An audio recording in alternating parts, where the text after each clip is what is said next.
Something crazy happened with silver today. That's not coincidence, and Jpmorgan is right at the center of it. But the data suggests they just leaked their entire plan. I mean, you've seen silver crashes before, but this one's different. This time a government mint broke before the crash happened. But what does this mean for silver investors? And why is a bank allegedly insolvent heading into Monday? Well, let me explain. Disclaimer. A source with high-level Federal Reserve clearance just confirmed something that should send chills down your spine. A bank is now insolvent after Friday's silver crash. We're not talking about being underwater on some positions. We're talking about completely liquidated, gone. This person told my contact they haven't seen anything like this since 2008. Except the situation we're facing right now is potentially 100 times deeper. Deeper than anyone in the mainstream financial world can even imagine. And here's the terrifying part for most people. The markets are closed. Nobody knows what Monday morning is going to bring. Most investors are heading into this weekend completely oblivious. They have no idea what might be waiting for them when trading resumes. But silver investors? We're about to find out if this is the moment we've been waiting for. Now, before we go any further, let me give you the context of what actually happened. Because the numbers alone are absolutely staggering. Spot silver crashed as much as 35% during intraday trading on Friday. It dropped below $75 an ounce. To put this in perspective, this was the biggest daily decline in 46 years. 46 years. We're talking about the most violent single-day move in silver since the Hunt brothers era. The financial media is calling it a collapse, a bubble bursting, the end of the silver rally. But here's what they're conveniently not telling you. And this is crucial for every silver investor to understand. Despite this historic intraday crash, silver still closed the month of January in the green. It was up 19%. Let that sink in for a moment. The metal got absolutely hammered. It experienced its worst intraday performance in nearly half a century, and it still finished the month with double-digit gains. But it gets even better. This means silver has now risen for 9 straight months. 9 consecutive months of gains. That's not a bubble. That's a structural shift in the market. That's a trend that no amount of paper manipulation can permanently suppress. Now here's where the story takes an absolutely wild turn. This is where Jpmorgan essentially leaked their entire playbook.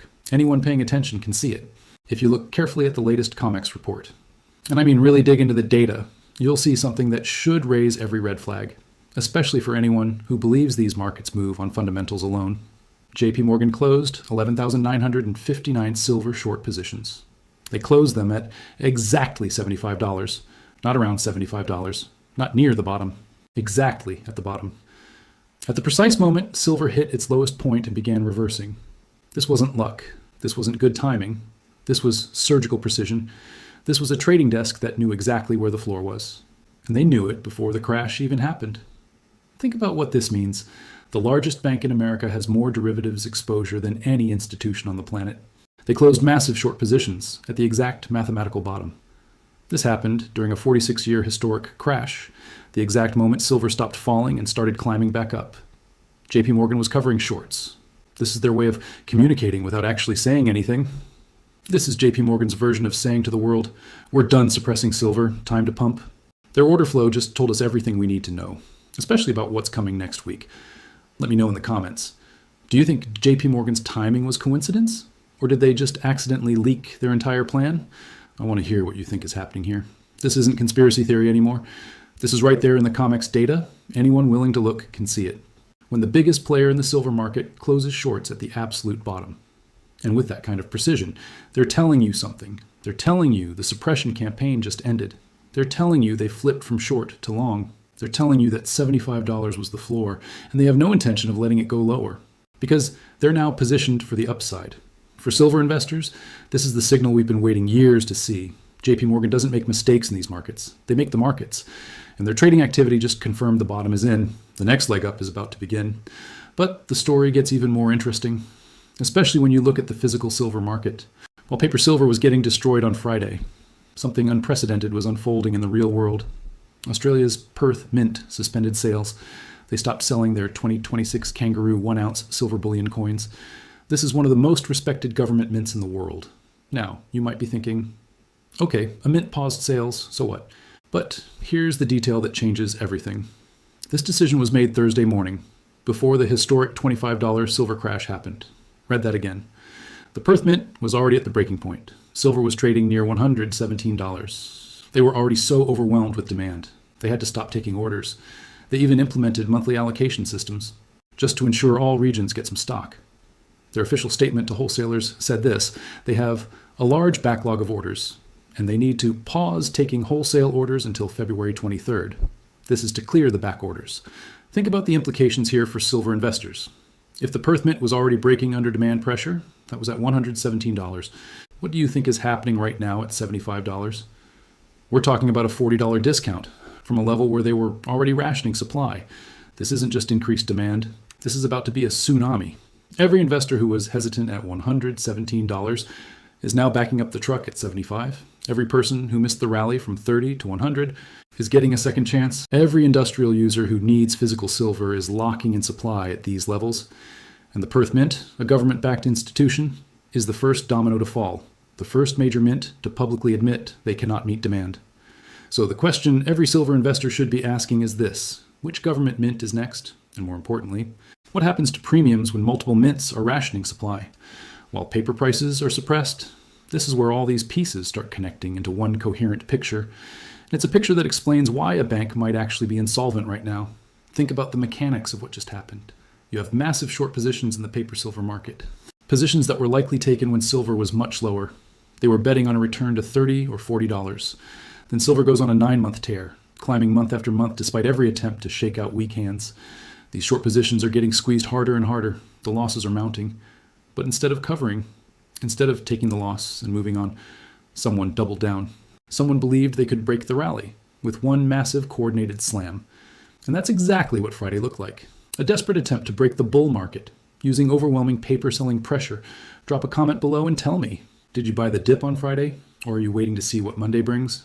I'm really curious how silver investors are positioning themselves right now. But here's where the plan falls apart. While paper silver is crashing 35% in a single day, physical demand is exploding. The Perth Mint is already rationing. This happened before the crash even happens. Industrial users are scrambling for supply. Silver investors who understand the manipulation playbook are buying the dip aggressively. The disconnect between paper and physical becomes so extreme that it breaks something in the system. Maybe a bank that was massively short, expecting silver to collapse back to $50, suddenly finds itself on the wrong side of a physical delivery squeeze. Maybe they can't source the metal to cover their shorts. Maybe their collateral just evaporated. When silver held 75 instead of crashing to 50, whatever the specific mechanism, the outcome is the same: insolvency, complete liquidation. And now we're heading into Monday, with that bomb ticking in the background. And this is where Jpmorgan's timing becomes even more significant, especially for silver investors. They closed their shorts at the exact bottom. They knew 75 was the line. They knew physical demand would overwhelm any further downside. They positioned themselves for the bounce.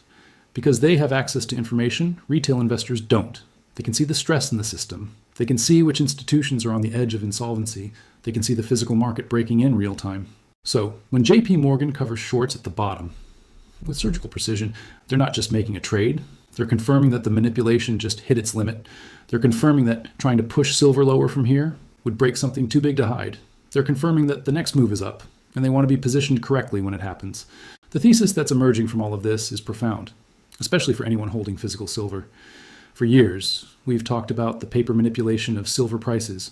We've documented how a small number of banks can move the price, using massive derivative positions that have no connection to physical supply and demand.